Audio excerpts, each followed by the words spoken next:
un letrero en sus pantallas sobre que se va a grabar la reunión, por favor acepten para que no los vaya a sacar de la sala. También iniciamos con la transmisión en Facebook en Live. Si desean volver a ver la reunión, pueden ir a nuestra página de Facebook y ahí también están todas las reuniones que se han realizado. También por la grabación en Facebook es posible que les haya aparecido un mensaje para aceptar. No se preocupen, acéptenlo para que no lo saque de la reunión. Listo. En esta ocasión, el profesor Jorge Pérez del Colegio Colombo Gales presentará la experiencia titulada Olimpiadas Matemáticas como una forma de potenciar el pensamiento matemático. El profesor Jorge Pérez es magíster en Administración de Instituciones Educativas de la Universidad Tecnológica Latinoamericana de México. Es especialista en matemáticas y especialista en docencia universitaria. Es docente de matemáticas con más de 20 años de experiencia en colegios de bachillerato internacional y en las Olimpiadas Colombianas de Matemáticas como coordinador en la costa norte colombiana. A continuación, doy paso a nuestro ponente, Jorge Pérez. Profesor, es un gusto tenerlo con nosotros el día de hoy. El público es todo suyo. Muchas gracias, Mariana. Muchas gracias, Pedro. Es un placer para mí poderme dirigir a todos mis colegas latinoamericanos y algunos amigos que sé que están en este momento y muy pendientes pues, de pues, toda la información y todo lo que pues a través de los años que he estado trabajando las matemáticas y mi vínculo que he tenido muy estrecho con las Olimpiadas de Matemáticas me ha permitido pues generar algunos eventos en las instituciones donde he estado y acá en Bogotá, en el Colegio Colombo Gales, no ha sido la excepción. Tenemos un evento que alberga más de 3.400 estudiantes a nivel internacional, ya que tenemos vínculos a través de en los colegios de bachillerato internacional, una organización que precisamente viene de Europa y que hace muchos años aquí en nuestra ciudad y en particular en el país, ha venido tomando mucha fuerza. Entonces, espero pues llenar en este corto tiempo pues algunas de las dudas, algunos vacíos. Mi presentación, mi comunicación va a estar basada básicamente desde un punto de vista pedagógico, como la pedagogía que empleamos nosotros en el aula para desarrollar el pensamiento matemático se puede ver potencializada gracias a este tipo de eventos que ha tomado cada día más fuerza. Voy a iniciar mi charla pues mostrándoles pues este es el símbolo de las Olimpiadas Internacionales de Matemáticas y que nos define pues básicamente esta organización de la cual estaré hablando un poquito más adelante. Eh, eh, la International Mathematical Olympiad, la IMO, básicamente para ellos es un concurso entre jóvenes estudiantes cuyo objetivo primordial es estimular el estudio hacia las matemáticas y obviamente buscar y desarrollar a esos jóvenes talentos en las matemáticas. La IMO, como le llamamos todas las personas que conocemos bastante de este tipo de eventos, eh, tiene muchos años de organizada, ¿sí? Se inició en Europa. Y hoy en día estas Olimpiadas han promovido no solamente los eventos para chicos que están en los últimos grados de escolaridad de bachillerato, sino que se ha ido extendiendo a otras edades a partir de la organización de los diferentes eventos olimpiadas en los diferentes países. Veamos un poquito de historia porque la historia no hay que desconocerla. Las Olimpiadas de las cuales tenemos referencia, las primeras que se organizaron en algún país fue en Hungría en el año de 1894. Esto, en esta época, pues estaba muy promovido el hecho de las Olimpiadas deportivas con el Barón de Coubertin de Francia. Y esto inspiró pues, el nacimiento de muchas Olimpiadas. Pues no es extraño que el Barón de Coubertin era un pedagogo de la historia y muy conocedor pues, de todas las actividades físicas que se hacían en aquel entonces en, y entonces él trató pues de hacer esas Olimpiadas pues con ese entusiasmo que él siempre tuvo y lo cual inspiró para las matemáticas. Eso generó en el año aproximadamente 1959 que se organizaron las primeras Olimpiadas Internacionales de Matemáticas en Rumania. Apenas participaban 7 países en ese año y fue tomando año tras año una acogida tal que, por ejemplo, en este pasado 2023, ¿no? Que se realizaron las Olimpiadas Internacionales, la 64ª versión, una participación de 112 países, Cabe resaltar que en esta organización de las Olimpiadas Internacionales, que demanda una logística bastante importante, participan o representan a cada país que se ha inscrito con 6 estudiantes que por supuesto han sido escogidos de Olimpiadas que nacieron después. Hay Olimpiadas pues muy famosas también en los Estados Unidos y Canadá que se llaman las Olimpiadas Matemáticas UNAM, que ya el año pasado ya era la 84ª versión. Y pues estas Olimpiadas pues siempre albergan una cantidad de estudiantes bastante impresionante en los Estados Unidos. Eh, Así tenemos entonces a nivel iberoamericano las Olimpiadas de Matemática Española, así fueron naciendo, ¿verdad? Las Olimpiadas en el Ecuador, las brasileras, que hay que decir que en Brasil sucedió algo bien, bien curioso a raíz de que se quería promover más las Olimpiadas de Matemáticas.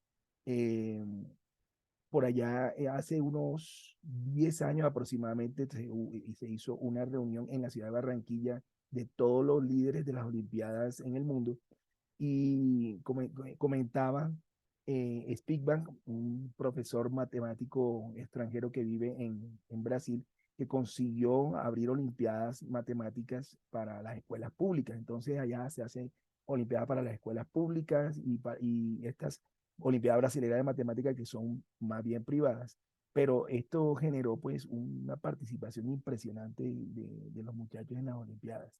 Así luego también las olimpiadas colombianas de matemáticas, que tenemos muchos años de estar acá, bien liderada por la Universidad Antonio Nariño. Inicialmente la tenía la Universidad Nacional, pero por cuestiones logísticas, pues pasó a manos de la Universidad Antonio Nariño, que la ha sostenido con bastante dificultad muchas veces, puesto que sabemos muy bien que las entidades públicas pues, no tienen o el ministerio no tiene como presupuestos como para poder albergar este tipo de eventos. Tenemos las famosas Olimpiadas Canguro organizadas por Francia y que bien ha sido divulgada en diferentes idiomas y donde muchísimos países alrededor del mundo participan. Las Olimpiadas Matemáticas Argentinas, donde tenemos a la profesora Flora Faurín, que muy bien dirige estas Olimpiadas con una cantidad de colegas. Las Olimpiadas Mexicanas, que también tienen muchos, muchos años de estar y tienen una página muy interesante patrocinada por la Universidad, la UNAM, ¿sí? Las Olimpiadas venezolanas, bueno, y así tenemos Olimpiadas a través de toda una cantidad de eventos, las alemanas, en Chile, en El Salvador, en Arabia, y tenemos las canadienses, muy famosas también, las Olimpiadas en Bélgica, en fin, tenemos Olimpiadas alrededor de todo el mundo y aquí de pronto me he quedado corto con una cantidad de otros países muy interesados en promover esos talentos matemáticos que nosotros necesitamos. Hablemos un poco ahora sí, un poquito a lo que nos atañe el tema, porque es importante decir que el desarrollo del pensamiento matemático hay muchísimas formas de verla. Yo voy a traer a colación un punto de vista de un matemático de la Universidad de Stanford, ¿sí? El profesor Devin, donde él dice precisamente que el pensamiento matemático, equivocadamente la gente piensa que es solo hacer matemáticas, es muy diferente a hacer matemáticas. El pensamiento matemático, pues sí está relacionado con hacer matemáticas, pero no es únicamente esto. Él manifiesta, el profesor Devlin, que las escuelas hoy en día se centran básicamente en aprender, ¿ya? No, tanto los profesores como la forma como se va a aprender a enseñar todos esos procedimientos. Y entonces nosotros terminamos pues siguiendo una cantidad de procedimientos y pues él piensa que solamente les enseñamos a resolver una serie de problemas y que básicamente la situación que se está presentando allí es que esta serie de problemas que les estamos presentando en las escuelas y que se presentan en los textos son muy estereotipados. Básicamente, vemos todos los libros eh, que presentan la misma cantidad o las mismas situaciones de problemas. O sea, no son situaciones que, digamos, inviten de alguna manera, digámoslo así, como a pensar, porque ya son como muy mecánicos, se vuelven muy mecánicos. Y entonces el profesor Devlin dice que esto es un problema porque básicamente en la realidad de los matemáticos esto no se presenta. Em, bueno, entonces, ¿qué es el pensamiento matemático, verdad? Porque estamos hablando del pensamiento verdaderamente matemático. Entonces, el profesor manifiesta que pensar en resolver problemas, pero no solamente los que nos manifiestan los libros de texto o lo que les presentamos a nuestros estudiantes, que son los que siempre van a aparecer en las pruebas, que siempre hay en cierto tipo de evaluaciones que se hacen estandarizadas. Y básicamente el profesor manifiesta que pensar en resolver problemas es que surjan básicamente de situaciones cotidianas, del contexto donde están las personas, ¿verdad? Hay obviamente que hay problemas que surgen de las diferentes ciencias y los problemas propios de las matemáticas puras, que pues ya sabemos cuáles, muchos de ellos cuáles son, ¿verdad? Eh, Todo esto, él dice que es en la manera como se resuelvan, es de pensar de una manera innovadora. Entonces, básicamente, en este profesor Devlin de la Universidad de Stanford nos está invitando de alguna manera a que tengamos que repensar lo que estamos haciendo para poder generar unas matemáticas que apoyen el pensamiento crítico de los estudiantes y que lo inviten realmente a dar soluciones de una manera pues original. Vamos a ver ahora un punto de vista de investigadores de matemáticas. Estos investigadores de matemáticas, pues que hay muchísimos alrededor del planeta, pues ya asumen una postura un poquito más pedagógica en cuanto al que el pensamiento crítico matemático, ¿verdad? Tiene unas características muy importantes, ¿verdad? Eh, una de ellas es el conectar todos esos procedimientos, ¿verdad? Cómo observar esas relaciones que se establecen en todas esas características que se presentan en ese problema que de pronto se tenga que, que trabajar. Cómo se puede generalizar los conceptos para que ese concepto pueda ser aplicado en diferentes contextos. Por supuesto, abordar los problemas complejos de una forma novedosa. Es interesante esta postura porque está muy relacionado también con el pensamiento netamente eh, matemático del profesor Devlin de la Universidad de Stanford.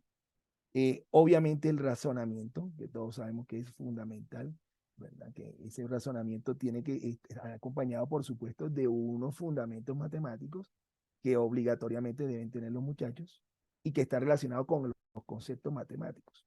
Eso le va a dar entonces una creación de sentido a lo que se vaya realizando y le va dando el sustento para cuando vayamos a resolver pues, situaciones que tengan que ver con problemas matemáticos. Importante, los investigadores dicen que evaluar todas estas situaciones es demasiado importante. Todo lo que se vaya haciendo, cuestionando, entonces ese pensamiento crítico matemático, no como que de pronto ver todas las diferentes posibilidades que se nos presentan. ¿Sí? Considerar diferentes métodos, no solamente las estrategias que de pronto el profesor lo ha dado.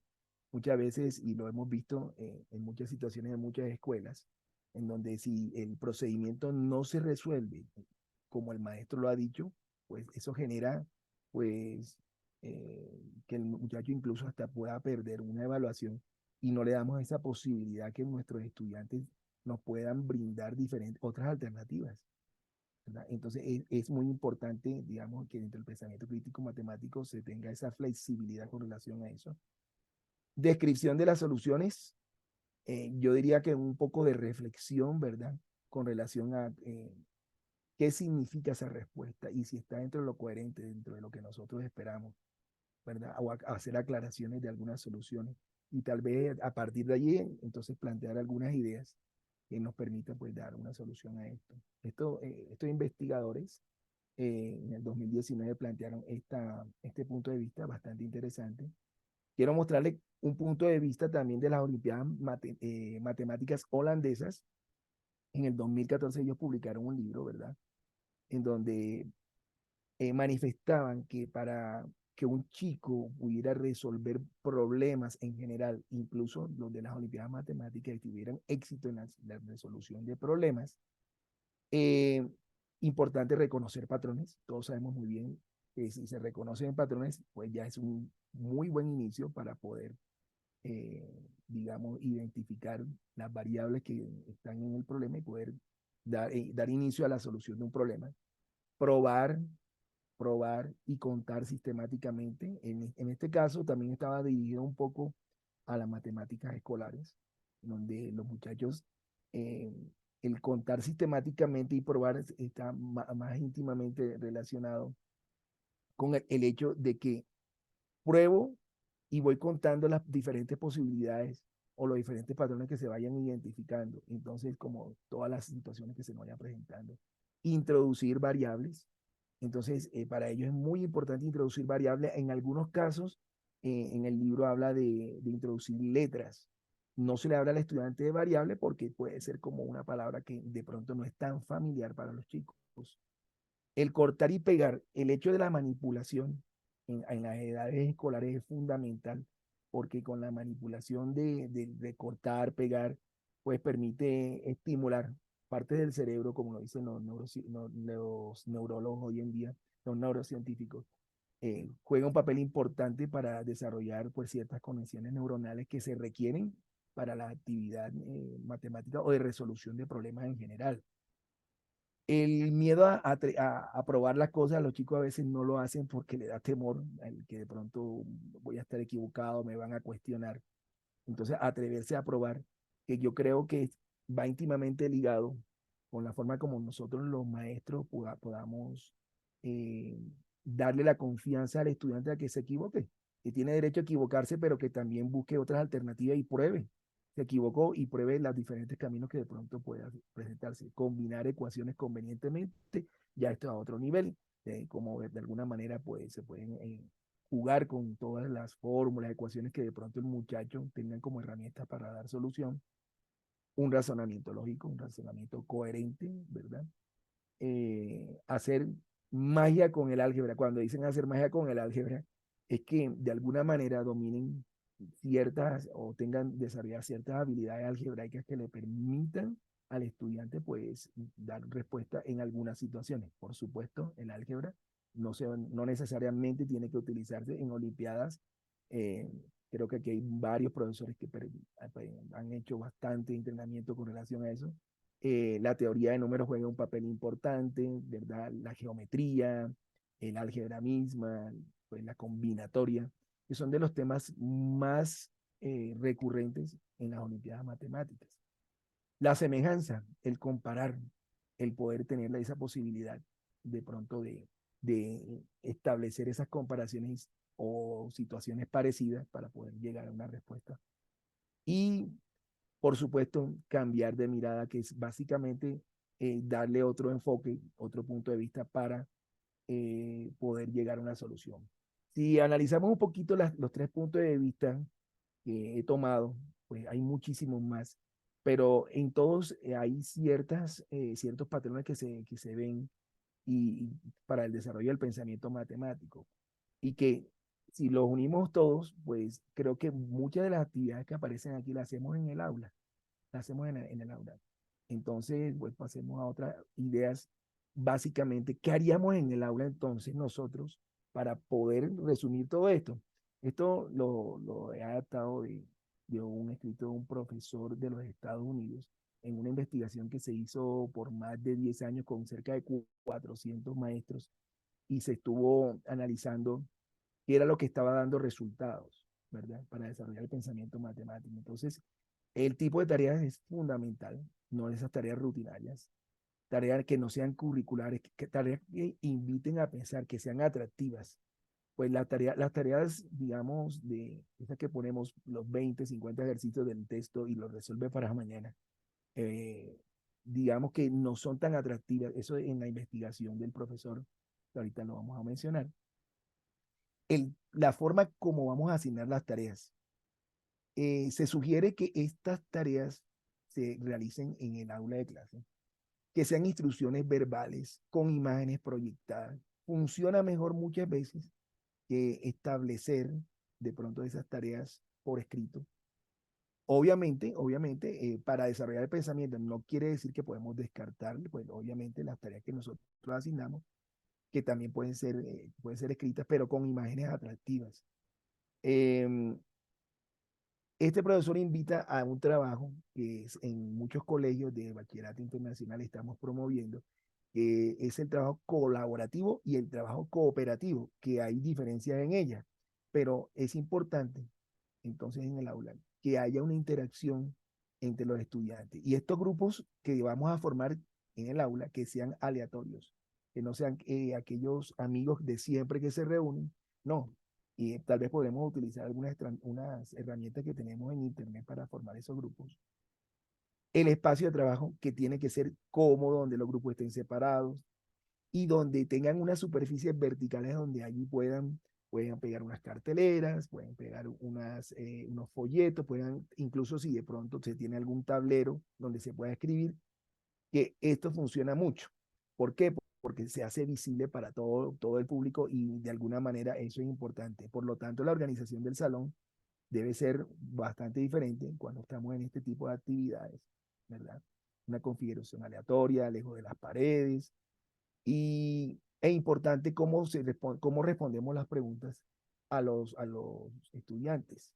No darle la solución, sino más bien invitarlos a pensar, y ellos generalmente también nos hacen preguntas de proximidad.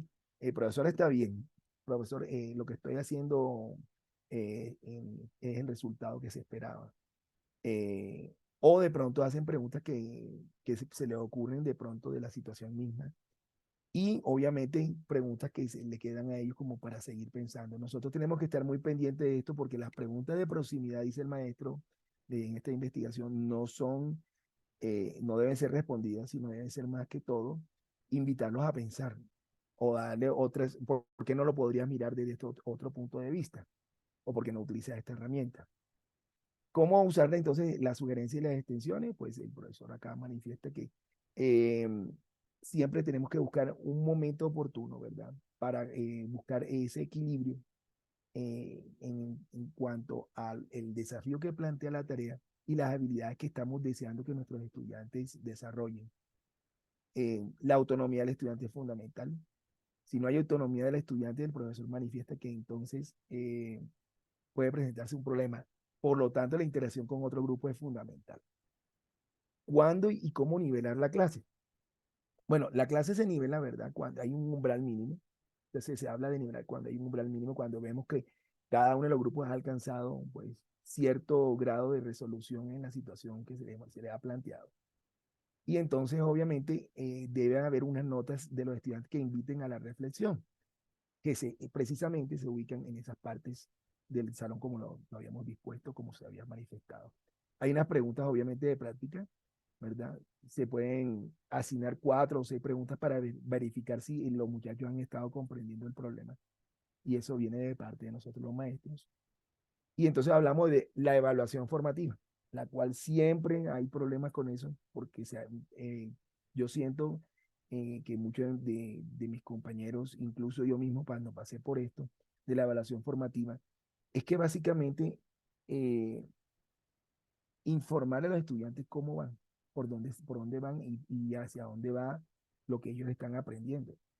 Es formativa porque estamos guiándolos para que ellos puedan llegar a más adelante dar respuesta a una evaluación sumativa, donde ya sabemos muy bien, ya cada uno de nosotros, cómo podemos generar un tipo de esta evaluación y donde ahí sí podemos centrarnos más en los procesos, más que en el producto. El producto es importante, no quiere decir que no sea importante, pero si se hace un buen proceso, casi que es inherente que haya un buen producto. Los informes, ¿verdad? Del desempeño de los muchachos, es importante mostrarlo para que se vea, digamos, esos datos, cómo se ha ido básicamente poco a poco trabajando todo esto. Este tipo de esquema se está utilizando mucho en algunas olimpiadas de algunos países que se trabajan por equipos. E incluso se sorprenderán aquí en las Olimpiadas Nacionales, en la Semana de las Matemáticas. Creo que por aquí se cuenta el profesor Oscar Bernal, que por muchos años dirigió las Olimpiadas Colombianas de Matemáticas, y puede dar fe de esto, donde los muchachos se reúnen chicos desde grado sexto, de básica secundaria, hasta con grado de grado 11, se reúnen por equipos y se les plantean soluciones y es bien interesante la forma como los muchachos se plantea todo un vínculo entre ellos y una motivación bien importante para dar la solución de esto, en un esquema muy parecido al que estamos presentando acá. El profesor se llama Lil Hedal, del 2017 de esta investigación. Al final, todas estas informaciones, yo les tengo los enlaces para que ustedes puedan visitarlo. Pero básicamente, hablemos un poquito entonces de los problemas que se presentan en las Olimpiadas. Los problemas que se presentan en Olimpiadas, por supuesto, no son los problemas que nosotros colocamos a diario. Algunos sí son parecidos, como para iniciar, sobre todo aquellas, digamos, Olimpiadas donde, Profesor eh, Jorge, señorita, ya queda poquito tiempo. listo, Entonces, voy un poquito más rápido, ¿sí? vale, muchas gracias. Gracias, Mariana. Esos problemas no rutinarios son los retos o desafíos que llamamos nosotros y que brindan la oportunidad para realmente hacer matemáticas. Son situaciones retadoras. Em, Básicamente, esto lo dice el ICNI, una respuesta es que un reto tiene lugar cuando una persona enfrenta un problema cuya resolución no está a la vista, pero para el cual no parece haber ningún método estándar de solución. Es decir, los problemas pueden resolverse de diferentes maneras, que son los problemas de las Olimpiadas. Obviamente hay muchos beneficios de las Olimpiadas, mejorar las habilidades para resolver problemas, mejorar el conocimiento matemático, desarrolla una confianza tremenda en los estudiantes, se impulsa el rendimiento académico en el aula, oportunidades de becas. A esto me refiero cuando los muchachos ya representan a los países y ganan becas, muchos incluso la Universidad de los Andes, doy fe de ello, digamos, acogido a muchos de los exolímpicos en Colombia que han ganado medalla a nivel internacional, los han becado. Exposición a nuevas culturas cuando hay los intercambios. Voy a ir un poco más rapidito. Aquí quería mostrar las diferentes olimpiadas matemáticas que se hacen hoy en día en nuestro país. Muchas universidades están promoviéndolo, incluso la misma Universidad acá de los Andes está ofreciendo cursos de entrenamiento de olimpiadas, la UPTC y la Universidad Tecnológica de Bolívar. Por supuesto, la Universidad Antonio Nariño, que es la que rige las olimpiadas internacionales acá. Y bueno, los problemas de Olimpiadas Matemáticas Escolares los podemos conseguir en muchísimas páginas. Eh, yo les tengo los enlaces. Les recomiendo mucho el arte de resolver problemas, ¿verdad? El canguro matemático, Olimpiadas de China, las Olimpiadas de diferentes países, las mexicanas, las Olimpiadas de muchísimos países y mucho de la información que aquí aparece, aquí está registrada. Eh, de todas maneras, muchísimas gracias. Espero que esta información les sirva. Creo que Mariana más adelantico les indicará. Toda esta información va a aparecer en la página de acá de la universidad. Y entonces ustedes podrán tener acceso.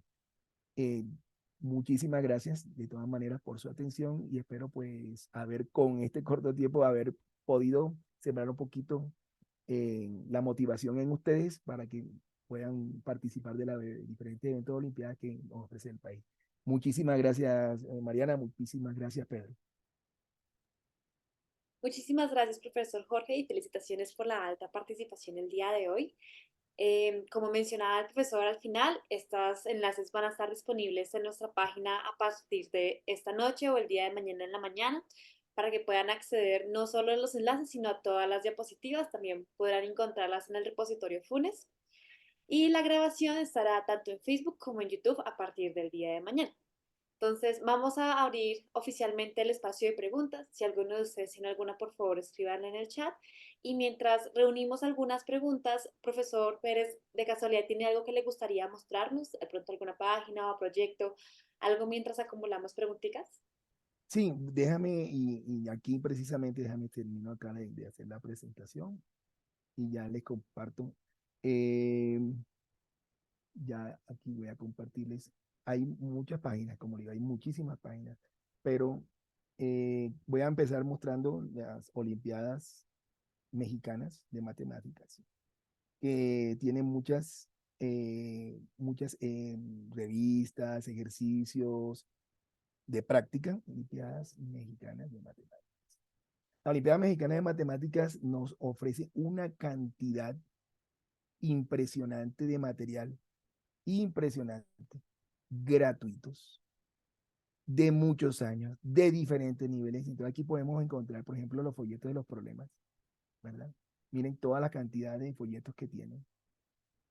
Vamos a abrir uno, por lo menos, vamos a abrir uno de los más recientes, el del año anterior precisamente, de la Olimpiada 37 de la mexicana. Eh, Acá habría que descargar el folleto primero, obviamente. Entonces, miren, Luis Miguel García, José Antonio Gómez, María Luisa Pérez de la 2023, quien nos ofrece los enunciados con las soluciones. Eh, Hoy quise centrarme más en la parte pedagógica matemática, que básicamente en los problemas, puesto que los problemas de las Olimpiadas Matemáticas tienen un sinnúmero de problemas interesantes. Fíjense esto, por ejemplo. Y aquí están, pues, la forma como se presentan a los muchachos. Son de selección múltiple de estas primeras rondas generalmente. En nuestro país funciona de igual manera. Y bueno, este es como para mostrarle una de las tantas. Las Olimpiadas Brasileras de Matemáticas también tiene una base de datos impresionante, donde ustedes pueden acceder a ellas de manera gratuita. Hay Olimpiadas Brasileras de Matemáticas en las escuelas públicas, pero estamos hablando de las brasileras de matemáticas, de matemáticas. Vamos a abrir acá. Eh, Aquí está. Aquí están las pruebas con sus respuestas. Olimpiada Brasileña de Matemáticas, ¿sí? En donde aquí pueden encontrar, pues, hay de nivel universitario y las diferentes, digamos, competencias que se hacen en el país vecino. Y bueno, así pues las Olimpiadas Argentinas, las Olimpiadas, las Canguro también ofrecen una página bien interesante, competencia Canguro de Matemáticas, Canguro de Matemáticas. Vamos a ver acá. Hay muchos países que están allí vinculados, no se van a dar cuenta, Costa Rica, pero las de Portugal, curiosamente, la organización de las Olimpiadas nos presenta una página, por cierto, está en español, con todas las pruebas y en los diferentes niveles que podríamos nosotros esperar. De primer grado de educación secundaria obligatoria, de segundo, de tercero, de cuarto, primero bachillerato, segundo bachillerato, los 6 niveles de bachillerato, ¿verdad? Aquí nos presentan todas las pruebas, ¿verdad? Y a un lado, aquí podemos ver el enlace con las soluciones. Te pueden conseguir todo esto. Nosotros en las Olimpiadas, pues siempre deberíamos referenciar cuando tomemos estos problemas para nuestras Olimpiadas internas, pero también es importante que, que si queremos hacer nuestras propias pruebas, podemos tomar como modelo y hacer modificaciones para nuestras propias pruebas para nuestros estudiantes. Generalmente, en algunas oportunidades, manejamos algunos colegios el problema del día. Las Olimpiadas canadienses nos ofrecen también un acceso gratuito que semanalmente nos envían los problemas de una semana o los problemas del día, que son problemas bien interesantes. Bien sabemos muy bien nosotros que ahora con esta tecnología que tenemos, nosotros podemos, si aparecen en otro idioma, sin ningún problema pudiéramos eh, traducirlas y darnos cuenta la riqueza enorme que hay alrededor de todo este tipo de problemas y que se salen bastante de los problemas de libro de texto. Yo tuve una experiencia con una editorial un tiempo. Precisamente uno de mis colegas de las Olimpiadas me invitó a participar en un proyecto y descubrí que las personas que generaban esos problemas son personas que no ejercen en el aula. Entonces, digamos que no hacen mal su trabajo, no puedo decir que hacen mal su trabajo, pero se vuelven los problemas digamos, que se presentan en los textos, que nosotros a diario utilizamos un poquito descontextualizados, ¿verdad? Y se vuelven como con ejercicios muy rutinarios, los cuales terminan siendo muy tediosos para los chicos. Entonces, por eso la importancia de generar, digamos, o buscar pruebas o problemas que inviten a hacer cuestiones muy diferentes. Esta es una de las pruebas del año 2010 de la Canguro. Aquí están todos los problemas, todos los problemas. Ahí todas estas páginas están referenciadas en la presentación. y hay un espacio donde están todas las soluciones. Aquí, fíjense, nada más en esta del 2010 aparecen 30 preguntas y así sucesivamente. Mariana, no sé si hay ya algunas preguntas para Sí, responder. profesor, es que no quería interrumpirlo. Ya tenemos muchas preguntas interesantes, entonces vamos a tratar de ser breves con las respuestas, pero la Sí, primera claro. pregunta es del profesor Oscar Bernal y es, ¿qué deben hacer las organizaciones de Olimpiadas para hacer soporte del trabajo en el espacio escolar? Sí, es una pregunta importante. Gracias, Oscar. Oscar, primero agradecerte tu participación. Quiero que sepan que para mí es un honor, Oscar, que tú estés acá. Quiero que sepan que Oscar Bernal ha sido el único medallista de oro acá en Colombia cuando participó representando a su colegio. Hoy actualmente lo tiene la Universidad de los Andes. Creo que es un orgullo para la universidad de sostenerlo allá y muy orgulloso seguramente todos sus alumnos. Profesor, muchas gracias por su pregunta. Eh, Oscar lo conozco hace muchísimo tiempo. Él sabe muy bien la dificultad que se tiene en las escuelas, el temor que incluso de los docentes para que exponer a sus estudiantes a que resuelvan ejercicios de este estilo, en donde obviamente si no le va muy bien, hay el temor que entonces puedan tomar alguna represalia. Ese es el temor que se tiene los docentes. Eh, total que yo pienso que es muy equivocado. Yo pienso que lo primero que deberíamos es establecer unos conversatorios. Me encanta ese tipo de preguntas porque nosotros deberíamos hacer comunidad, por lo cual me ha mantenido acá, digamos, en este grupo por eso, porque siento que hay comunidad. De pronto no tenemos el tiempo suficiente porque cada uno tenemos nuestras obligaciones y nuestros trabajos, pero para mí es muy enriquecedor el poder compartir todas estas experiencias porque creo firmemente que nosotros, los docentes de matemáticas, estamos llamados a motivar, a transformar toda esta realidad. Bien lo decía Pedro al inicio, nosotros como docentes latinoamericanos tenemos que aunar esfuerzos para que las nuevas generaciones transformen esto. Las matemáticas están inmersas en todo. Entonces, los conversatorios primero serían muy importantes. ¿Qué espera la universidad de los egresados de las escuelas?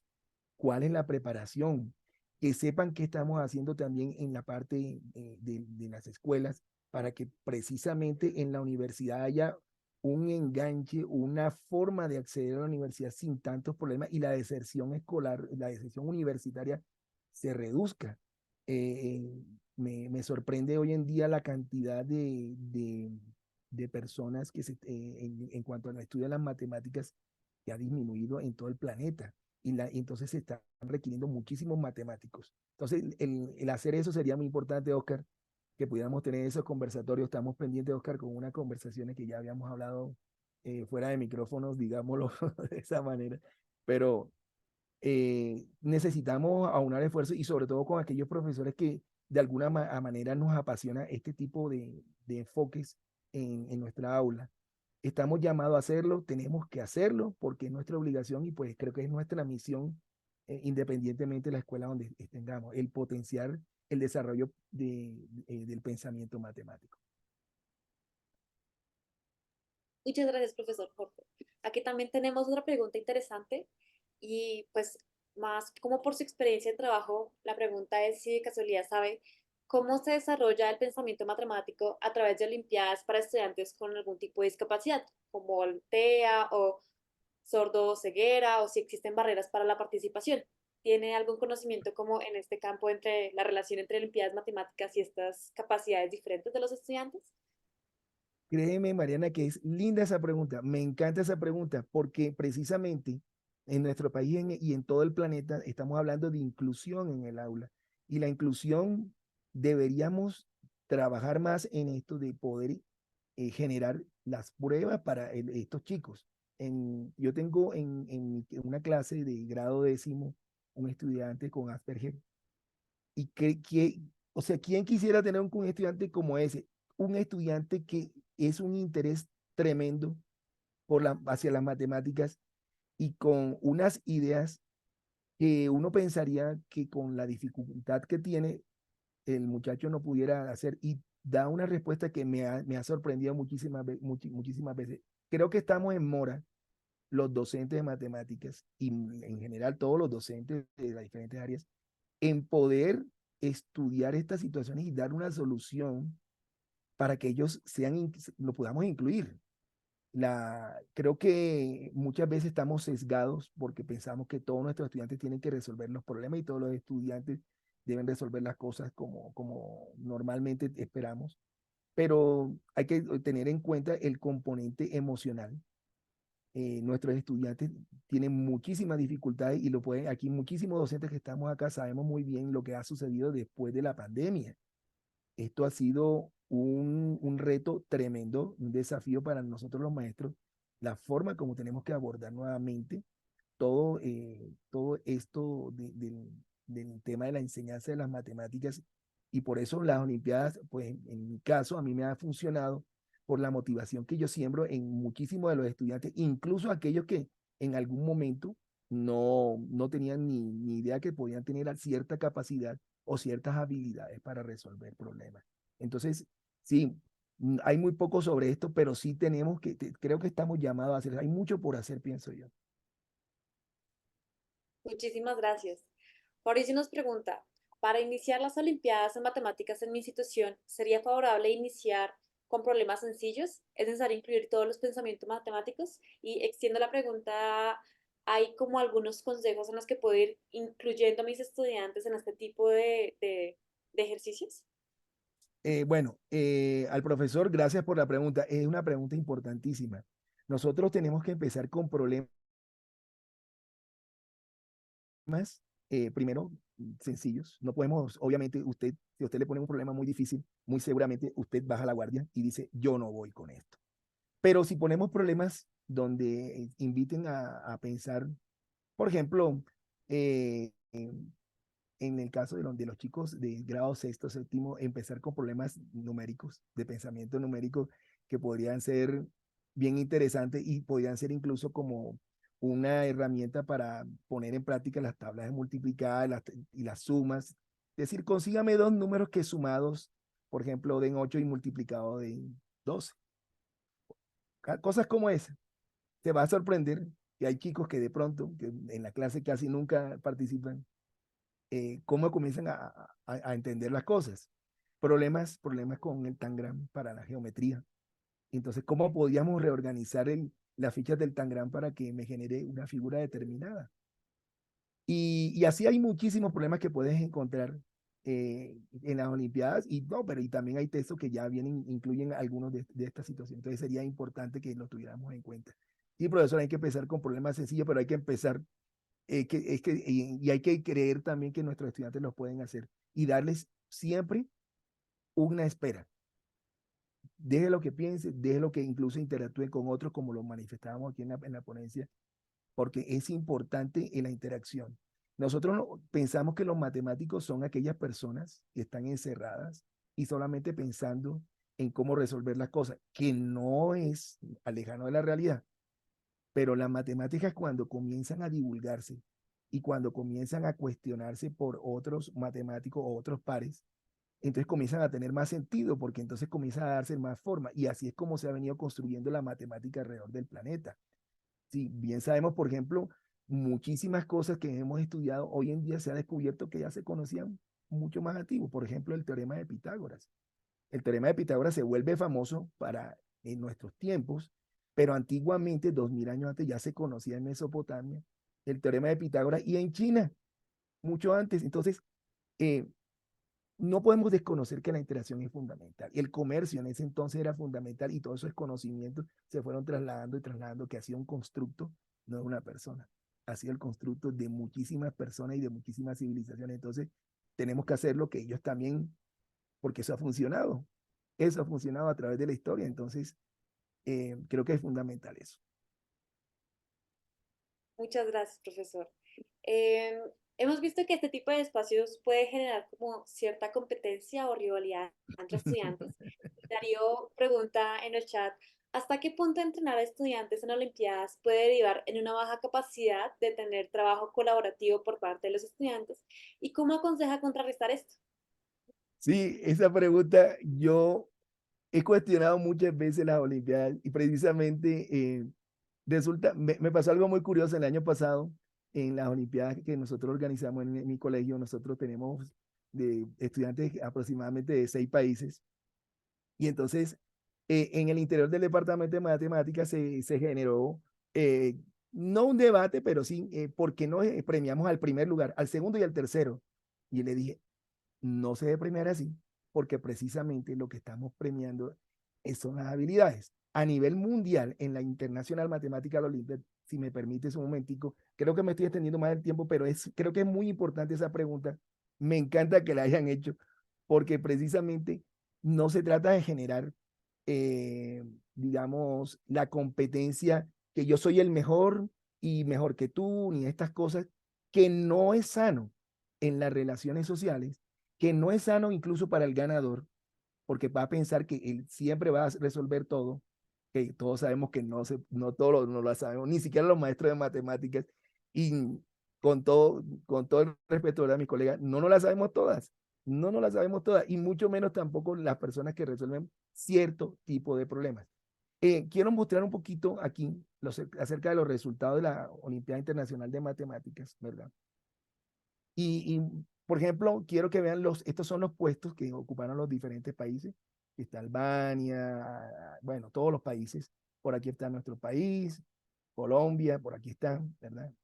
Este año, el año pasado ocupamos el puesto 72, pero estamos hablando de casi 200 y más países alrededor del planeta. O sea, no estamos hablando, y los mejores de ese momento.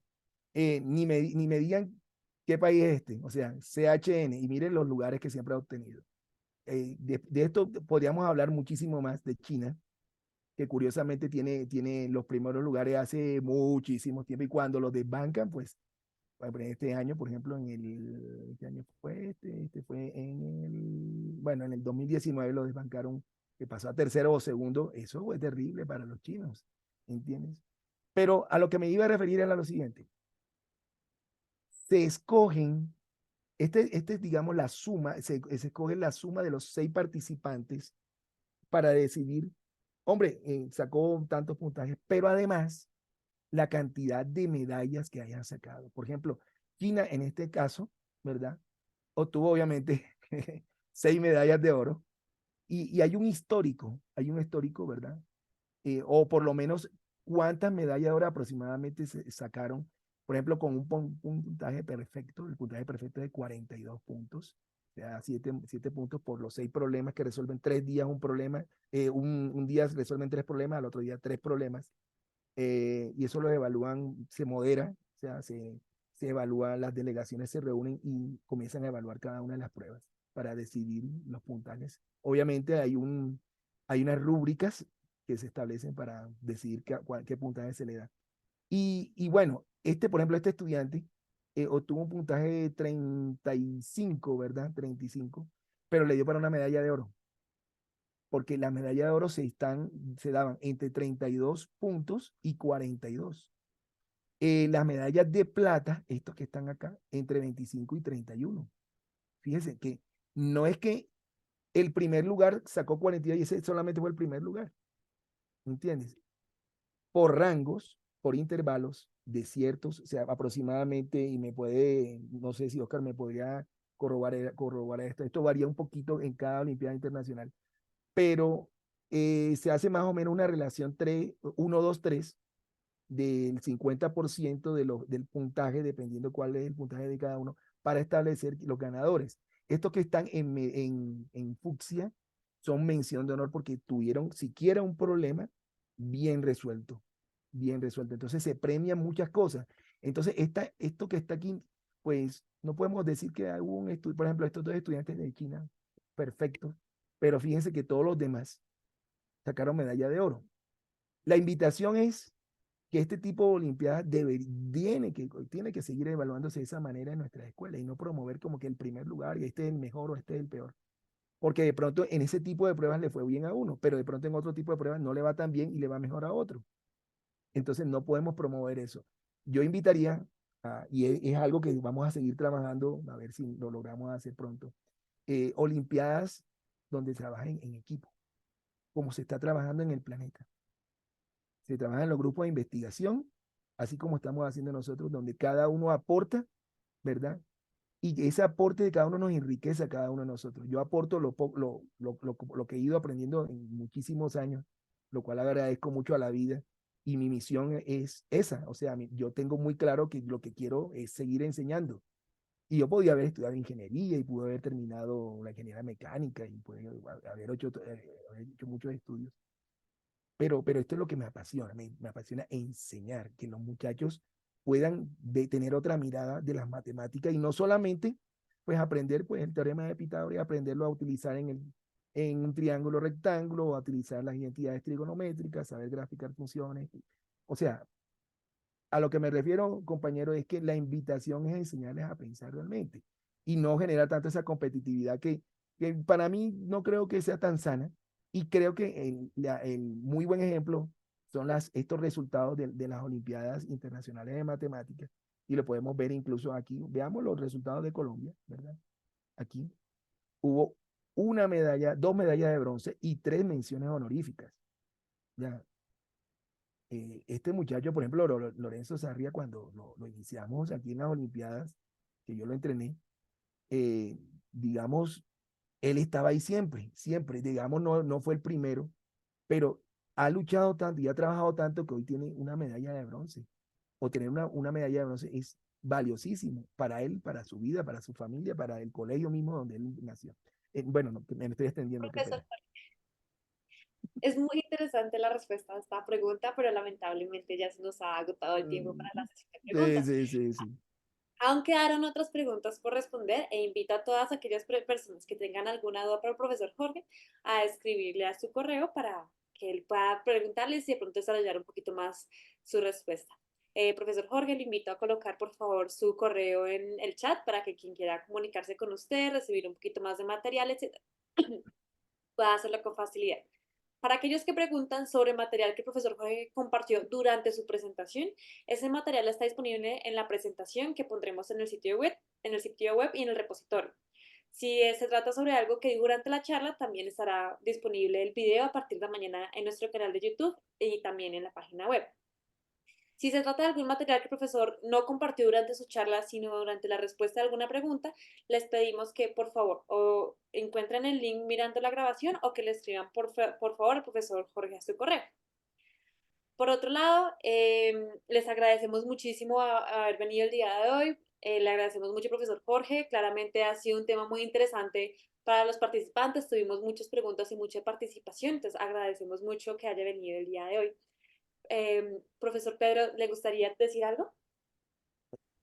Solamente un par de cosas, Mariana. Yo quiero destacar de manera muy especial el entusiasmo y la motivación del profesor Jorge Pérez en esta charla y sobre todo su invitación a todos los colegas para trabajar conjuntamente y pensar siempre en el aprendizaje de sus estudiantes. Yo destaco muchísimo esta sensación que nos deja el profesor Jorge Pérez de que no estamos solos, sino que al contrario estamos todos juntos y que juntos podemos progresar y podemos ayudarnos y podemos aprender. Entonces, ha sido muy emocionante y muy interesante esta presentación. Muchas gracias, Jorge. Quiero agradecerle a Mariana por toda la organización y gestión de esta reunión y Mariana les tiene un par de informaciones que quiere proporcionarles. Muchas gracias.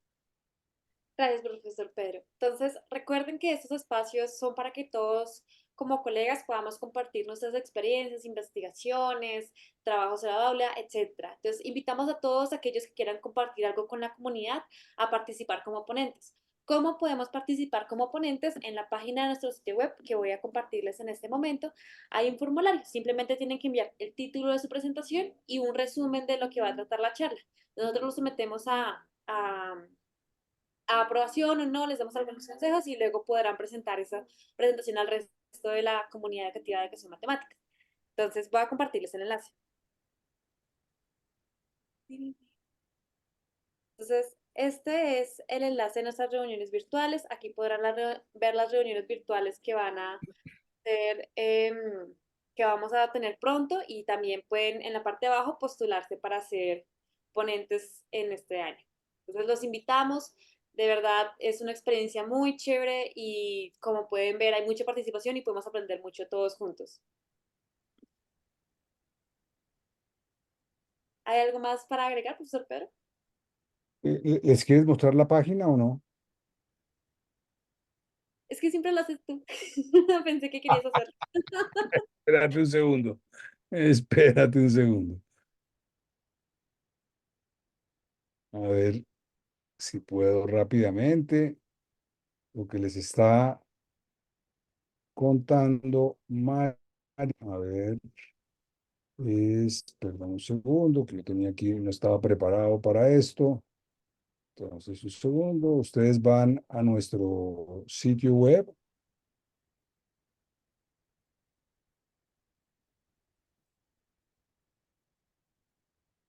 y la página, eh, no sé por qué Zoom me ralentiza mi computador muchísimo. En el menú de recursos, ustedes encuentran la opción de reuniones virtuales y si van a esta página aquí, que es el enlace que les acaba de enviar Mariana por el chat, encuentran la página de las reuniones virtuales. Aquí está el enlace a la sala en la que estamos en este momento. Está el cronograma de las próximas presentaciones, en donde tenemos tanto comunicaciones de innovación curricular como es esta, como tenemos a conferencistas, expertos invitados, algunos un sábado al mes.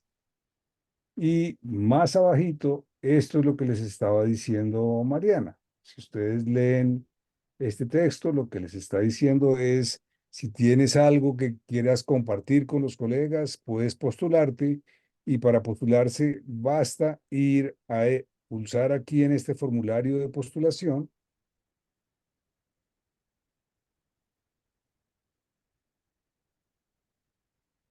y sencillamente dejar unos datos básicos de dirección de correo electrónico, del título de la comunicación y de una breve descripción de la comunicación. Ya los demás datos son datos para nosotros, tener claridad de quién es el que está proporcionando. Y como les decía Mariana, estas propuestas pasan por el comité editorial de estos eventos.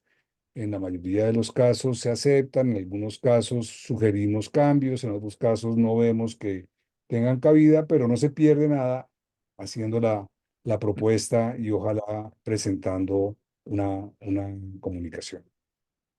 Entonces, los invitamos a que se motiven, a que presenten sus experiencias. No tienen que ser cosas extremadamente complejas. Lo importante es que sea una experiencia de innovación, que haya sido algo sistemático y que ustedes puedan compartir con sus colegas. Y de esa manera todos aprendemos juntos.